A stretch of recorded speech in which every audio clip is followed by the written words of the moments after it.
Hello everyone, welcome to McDraft and Strength. In previous video, we discussed the theory behind loci of points and solved problem related to slider crank mechanism. And in today's session, in part 2, we will continue with more examples to strengthen our understanding related to this concept. So let's start. If you haven't watched that video yet, I highly recommend checking it out first, because in that video I have explained all the basic concepts step by step. Now in this video part 2 we are going to continue with another interesting problem that is also related to locus of point concept.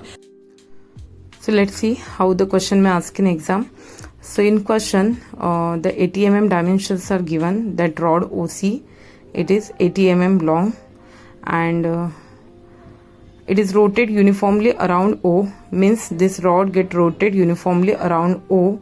It completes one complete revolution. So rod completes one complete revolution, means it's rotated at 360 degree. And there is one point P. That point P, it starts from C. So the point P, it is at C location. Okay, so the point P, it is moved from outward to inward when the rod completes half rotation, that is from C to O, and in the next half rotation of rod, the point P, it is moved from O to C, means from inward to outward direction. Okay. So when the rod rotates, so the part traced out by point P, it is known as the locus of point or the loci of point. So first of all, draw a circle of radius equal to 80 mm, means the rod OC is given in problem 80 mm with O as a center.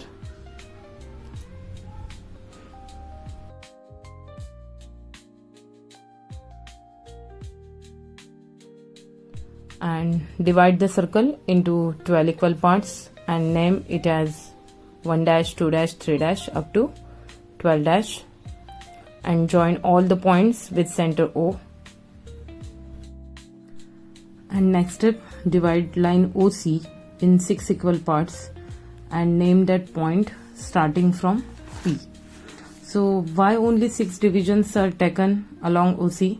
Because during one complete revolution from 0 degree to 180 degree, P moves from C to O, that is inward direction, and from 180 to 360, P moves from O to C, that is outward direction. Okay, so the first 6 intervals represent inward motion and the next 6 intervals represent outward motion. Next step, with center O and radius equal to O1, draw an arc cutting the radius O1 dash and mark that point P1.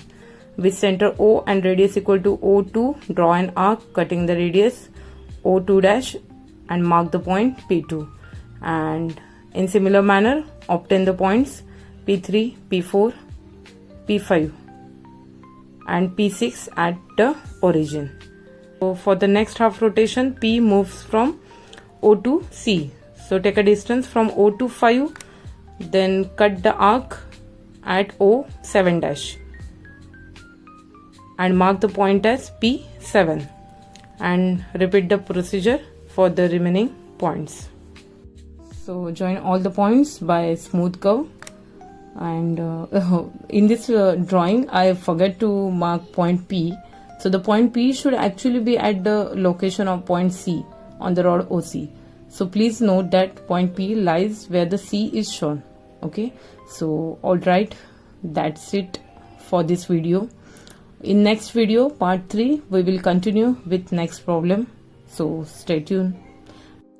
If you like this kind of content related to engineering subject, subscribe my channel so you don't miss out next one. Thank you.